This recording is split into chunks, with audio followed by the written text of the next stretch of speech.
안녕하세요. 성균관대학교 중국대학원 교수 안유화입니다. 오늘은 테슬라에 대해서 이야기를 좀 나누고자 하는데요. 최근 미국 정치인들이 일론 머스크가 중국 내에서 지금 하고 있는 테슬라 사업에 대해서 우려를 표하고 있습니다. 이유는 지금 현재 일론 머스크가 하고 있는 스페이스X 사업이라든가 그리고 테슬라의 기밀 정보 유출 같은 문제가 공산당 정부에 흘러가지 않는지, 그리고 앞으로 자율주행 자동차가 주요 자동차 산업의 흐름이 되면서요, 이쪽 경쟁력이 굉장히 중요해지잖아요. 그러면 미국과 중국이 현재 기술 패권 전쟁을 하고 있는 상황에서 세계에서 최고 자율주행 자동차 쪽으로 기술을 자랑하는 일론 머스크의 테슬라가 중국에서 지금 사업 확대를 하고 있는데, 앞으로 이것이 미국 기술력 그리고 중국의 기술력 이 차이를 좁히지 않냐, 그리고 관련 정보가 다 유출이 되지 않냐, 이런 우려를 유타주에는 국회의원을 중심으로 지금 의견들이 퍼져나가고 있습니다. 그래서 이런 상황에서 앞으로 일론 머스크가 미중 패권 전쟁의 희생양이 되지 않을까라는 우려도 지금 제기되고 있는 상황인데요. 이 문제에 대해서 어떻게 보는지 저희 생각을 말씀드리고자 합니다. 사실은 일단 테슬라는 상하이에 주력 생산 기술을 두고 있습니다. 최근에 신규 공장 건설도 지금 돌입한다는 뉴스가 나가고 있고요. 일각에서는 일론 머스크가 왜 중국 시장 공략을 이처럼 적극적으로 확대하고 있는지, 여기에 대해서 해외에 있는 특히 외국인의 입장에서는 이해가 잘 가지 않는 부분이 있죠. 미국하고 중국이 기술 패권 정쟁을 펼치고 있는 상황에서 일론 머스크는 과연 무엇을 믿고 중국 내 사업을 이렇게 확장하고 있는지 굉장히 이해가 안 되는 부분들이 있을 겁니다. 그런데 여기에서는 외국 기업들이 중국에 투자할 때 외상 투자 기업이라고 합니다. 외상 투자 기업이 중국 내에 들어갈 때는 일반적으로 지방 정부와 계약을 맺습니다. 중국은 지방 자치 권한이 굉장히 큰 국가예요. 그래서 보통은 지방 정부가 해외 기술력 있는 기업을 유치할 때 토지를 무상으로 주는 기회도 많고요. 아니면 엄청난 할인된 가격으로 토지를 공급을 합니다. 이유는 그 기업이 갖고 있는 기술력과 그리고 그 기업이 중국에 들어왔을 때에 만들어낼 수 있는 일자리, 이런 것들이 중국 지방정부의 경제 발전과 사회 안정, 일자리 마련 등 면에서 굉장히 중요한 역할을 하기 때문입니다. 마찬가지로 일론 머스크가 테슬라 첫 생산 기지를 상하이에 만들고자 할 때 상하이시 정부와 계약을 체결했습니다. 그 계약의 내용은 뭐냐면요, 상하이시 정부가 테슬라 기업에 굉장히 저렴한 대출을 제공합니다. 연 이자율 3.9% 정도의 그 대출을 제공을 하고요. 토지 가격은 10% 거의 90% 할인해서 10%대 가격으로 굉장히 저렴하게 장기간 공급하는 계약입니다. 대신에 사실은 일론 머스크도 중국 상하이시 정부에 약속을 합니다. 2023년부터, 그러니까 내년이 되죠. 내년부터는 상하이시 정부에 22.3억 위안의 세금을 꼬박꼬박 납부를 해야 되고요. 만약에 이것을 실현하지 못할 경우에는 토지를 반환해야 된다라는 이런 계약을 체결하게 됩니다. 중국은 지방정부 중심으로 경제 발전을 추진하고 있는데요.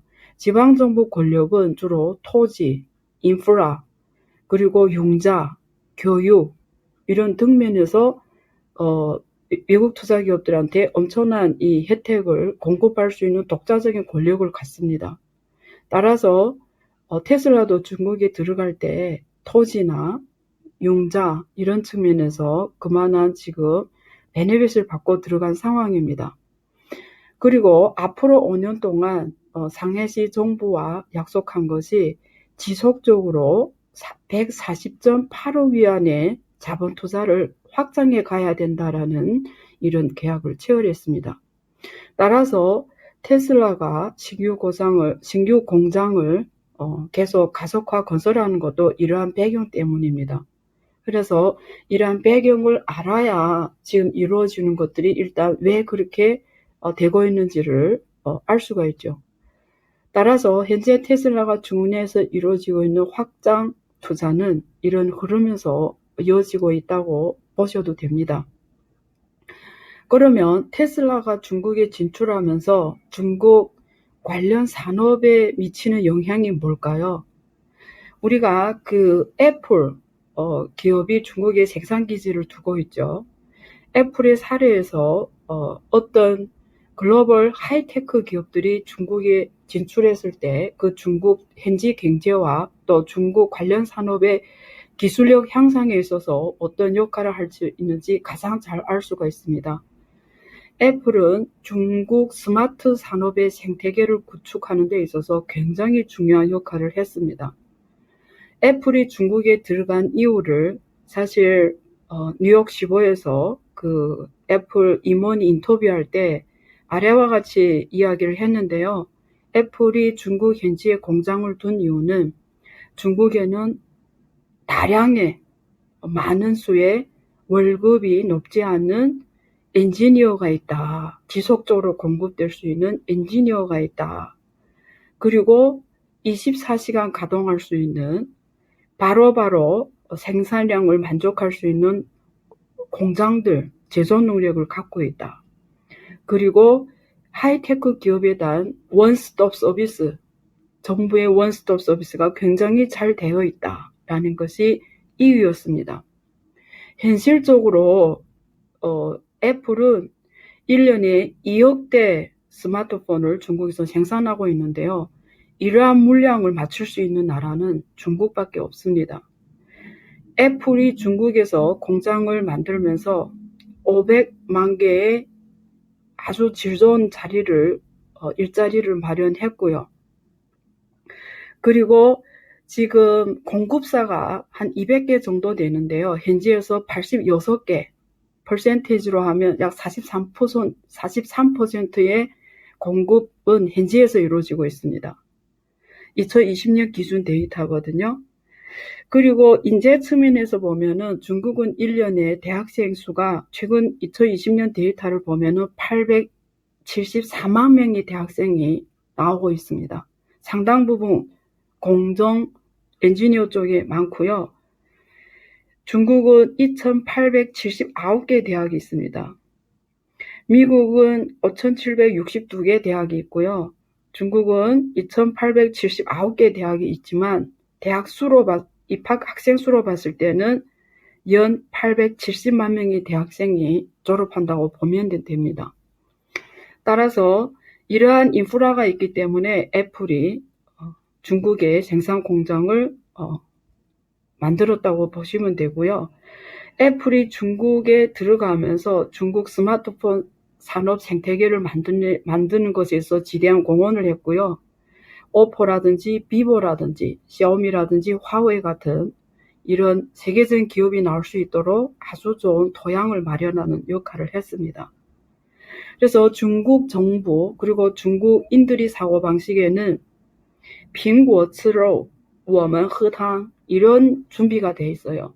번역해 드리면 일단 해외 우수한 기업들, 특히 기술에 있는 기업들을 중국에 유치해서 중국에서 마음껏 생산을 해서 충분한 수익을 벌게 하는 것이 중국에 도움이 된다는 인식이 있어요. 그걸 이제 말씀드린 중국어 표현의 뜻은 애플이 고기를 먹으면 우리는 떨어지는 국물을 먹어도 된다. 이런 표현이거든요. 그런 면에서 굉장히 적극적으로 해외 기술력 있는 기업들을 유치를 하는 겁니다. 그런 측면에서요. 지금 애플이 들어감으로써 중국 스마트폰 생태계가 글로벌에 가장 잘 돼 있고요. 관련 대형 기업들도 이런 분위기 속에서 굉장히 빠른 성장을 이루어 왔습니다. 비슷한 그 생각에서 중국 정부는 테슬라의 중국 유치를 엄청 적극적으로 진행해 왔습니다. 중국은 사실 2009년부터 2019년 사이에 주로 정부 보조를 통해서 전기 자동차 산업의 발전을 육성해 왔습니다.